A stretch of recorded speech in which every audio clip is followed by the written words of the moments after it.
No ar, no ar, no ar, mais um É Bom Saber. É bom saber daqui aplaudindo você, estudante, que está aí, que está se dedicando, que tem um propósito, que sabe que vem um Enem, mas começa a ficar tranquilo, tranquila, porque quem tem o conhecimento não precisa se exasperar de forma alguma. E estudar é para a vida inteira, porque afinal de contas, tem prova de Enem.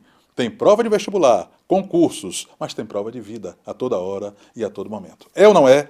Com certeza. Vamos começar então por aquele quadro que eu sei que você adora, você tem se manifestado, tem dito, tá valendo, Jorge Portugal, mais, muito mais, aquele que liga você na sua contemporaneidade. Tá na mídia, tá na prova. E você agora vai ter informações precisas e preciosas sobre o navio de pesquisa Alpha Crucis. Se liga. O Brasil tem um novo navio oceanográfico para pesquisas, o Alpha Crucis. Ele tem 4 laboratórios, guindastes e guinchos para pesquisas em alto mar. Seus equipamentos são capazes de mapear o leito e o subsolo oceânico. Na verdade, o navio é um jovem veterano. Foi comprado da Universidade do Havaí e rebatizado com o nome da estrela mais brilhante da constelação do Cruzeiro do Sul. A primeira missão do Alpha Crucis será medir as correntes e as propriedades físicas e químicas da água do mar na região entre Cananéia, no litoral de São Paulo, e Cabo Frio, no litoral do Rio de Janeiro. O navio custou 11 milhões de dólares e é a grande esperança dos pesquisadores para avançar nas pesquisas da biodiversidade do Atlântico Sul e seu eventual potencial biotecnológico. Eles também querem saber como se comporta o fluxo de carbono do Atlântico e seu papel no oceano global. Vamos que vamos, garotada! Joia! Joia, como se dizia há cerca de uns 30 anos no Brasil. É bom que a gente recupere de vez em quando uma palavra do passado para dar, né, uma aquecida aí nessa língua portuguesa. Aliás, nas várias línguas portuguesas que nós falamos no nosso dia a dia e pela vida toda. E agora, Jorge, agora vem na base. Sabe quem vem? É ela. Quando eu falo ela, do outro lado as pessoas já gritam redação. É um toque sobre interpretação de texto com o super professor Heber Torres. Olho na tela. Olá, meus caros estudantes, aqui com vocês mais uma vez o professor Heber Torres. E hoje a gente vai falar de um assunto muito importante que está aí presente na nossa literatura brasileira como um todo e faz parte aqui do nosso quadro de interpretação de texto, que é a crônica. Então, existe, em primeiro lugar, uma confusão muito grande que as pessoas fazem em relação à diferença, né? Poxa, quando é que é conto, quando é que é crônica? Qual é a diferença? Como é que eu vou saber se aquilo é uma crônica ou é um conto? Então, existem algumas diferenças básicas entre um e outro. Primeiro lugar, aprofundamento de personagem. Então, no conto, nós não temos aquela descrição profunda, aquela descrição detalhada das personagens. Na crônica, em geral, as personagens em si, elas não são descritas de forma mais aprofundada. E uma outra característica interessante e básica também, em relação à diferença, é que a crônica não tem uma trama.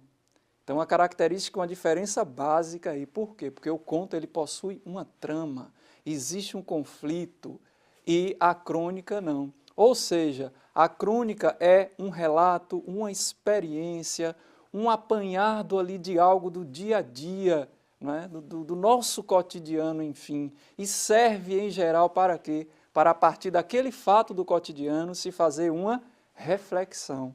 Então, essa postura reflexiva da crônica, ela é muito forte, ainda que tem muita crônica que tem o objetivo de divertir, é a sátira, é o humor, é a ironia, mas muitas vezes, por trás dessa diversão, por trás dessa sátira, por trás dessa ironia, existe o quê? A intenção de promover uma reflexão, uma crítica aos valores sociais, uma crítica, por exemplo, ao sistema político, uma crítica, né, a determinado grupo de pessoas ou instituições.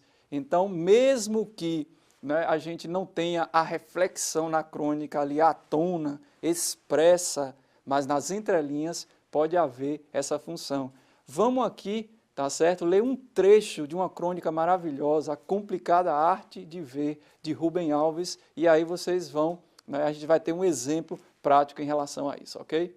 Ok, então nós temos aí, né, como eu disse a vocês, a crônica A Complicada Arte de Ver, do escritor Rubem Alves. Fabuloso, gente. Se vocês tiverem a oportunidade, é importante ler, tá certo? O restante disso aí, que a gente só vai exemplificar aquilo que a gente disse aqui nessa primeira parte. Então, olha só. Ela entrou, deitou-se no divã e disse: acho que estou ficando louca.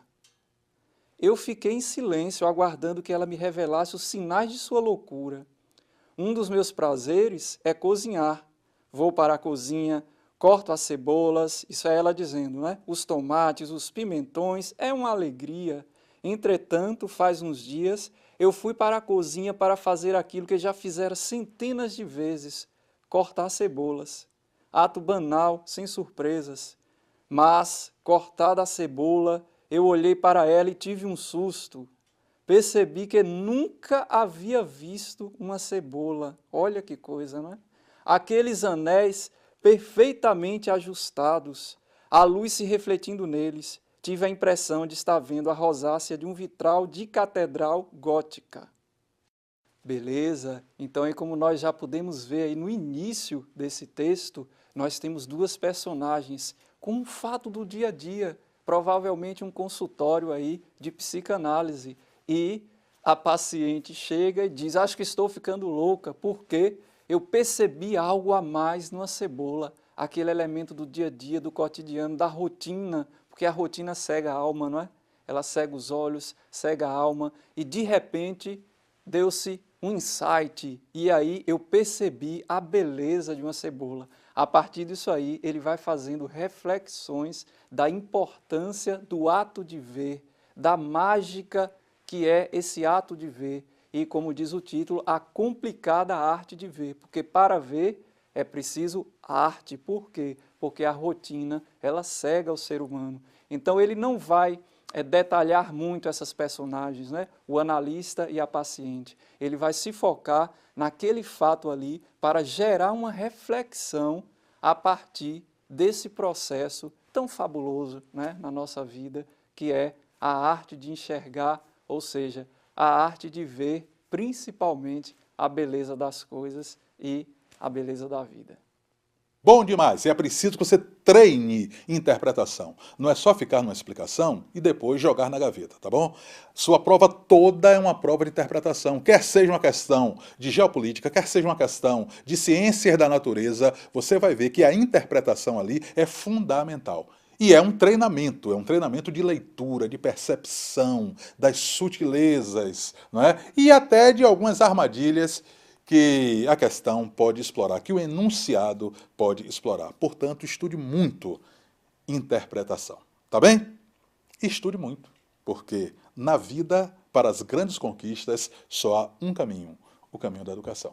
Pelo menos assim eu penso. Pelo menos todas as pessoas que chegaram lá assim atestam. Educação é por aí. Se ligue.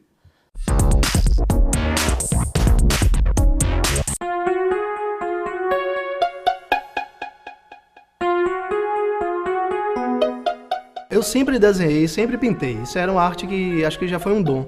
Mas eu sentia a necessidade de desenvolver isso.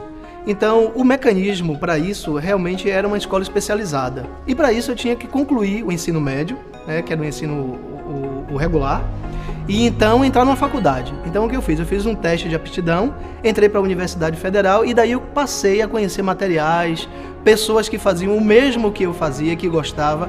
Então isso foi enriquecendo minha vida com materiais, técnicas, e eu fui crescendo. Então eu percebi que o ensino ele é importante não só na questão do conhecimento, mas também na técnica que a gente aprende estudando e no convívio com pessoas que fazem aquilo que você também gosta de fazer. Eu fui criado numa comunidade, né? A gente chama de favela. Então é muito difícil você ver pessoas que se dedicam à educação nesses lugares.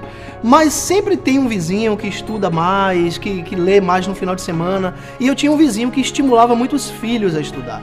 Então esse vizinho ele também me incentivava muito a leitura, a estudar, a correr atrás do ensino superior. Então isso foi um diferencial na minha vida, porque até então meus pais achavam que o segundo grau era suficiente. Então eu seguindo os conselhos desse vizinho, que é Jorge, eu pude entrar numa universidade. Então realmente tudo muda quando a gente entra na universidade. Os caminhos, a mente da gente, a cabeça realmente ela abre. Os caminhos para todos os jovens, principalmente jovens de comunidade, é realmente ir para a escola. Mesmo que na escola ele ache que vai estudar coisas que ele não gosta. Por exemplo, a matemática, a química, mas esses conhecimentos básicos, eles nos formam, nos fazem desenvolver um espírito crítico. E aí você pode seguir aquilo que você mais gosta, que é ou a mecânica, ou a informática, ou a administração. Daí você pode escolher, mas é necessário que você tenha essa formação mínima e que você conviva com pessoas que estão buscando aquilo que você também quer.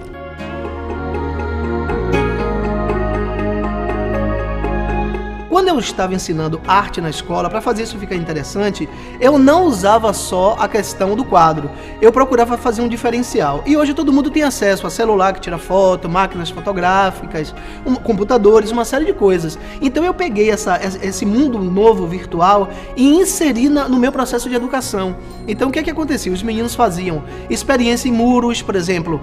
Vamos fazer um estudo do grafite da cidade. Era uma coisa que eles gostavam, porque todo mundo vive essa arte do grafite, que é uma arte de rua. Então eu associei a educação aos meios modernos de comunicação. E o resultado realmente é muito bom. Agora é necessário que os professores fiquem antenados, porque muitos alunos eles simplesmente fazem cópias da internet. E é necessário que o aluno ele saiba explicar aquilo que ele está lendo. Não simplesmente entre num site e copie um texto sobre determinado assunto e entregue para uma nota. Então é necessário que a gente, então, aborde mais o aluno sobre como ele chegou àquela conclusão da pesquisa. Porque os meios de comunicação, embora facilitem muito a educação, eles deixam os alunos, às vezes, mais preguiçosos. A educação, na verdade, ela tem que começar dentro de casa.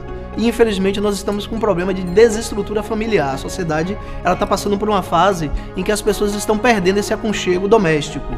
Mas os jovens dessas famílias ou de famílias estruturadas podem simplesmente identificar aquilo que eles gostam de fazer e correr atrás disso, seja na escola, seja através de cursos profissionalizantes. A cidade ela oferece muitos cursos gratuitos, que às vezes as pessoas não sabem, mas elas podem começar a se interessar pelas coisas. E eu acho que é necessário também que, paralelo a isso, se pratique um esporte.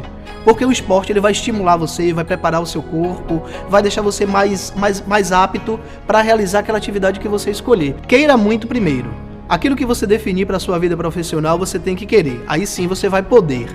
Agora, corra atrás com empenho disso. Estude, pesquise, vejam outros profissionais da área que já chegaram até onde você quer chegar e procure o seu diferencial. Não importa a idade que você tenha, a condição, tipo de vida ou de família, você pode. Basta que você realmente queira, porque educação é por aí.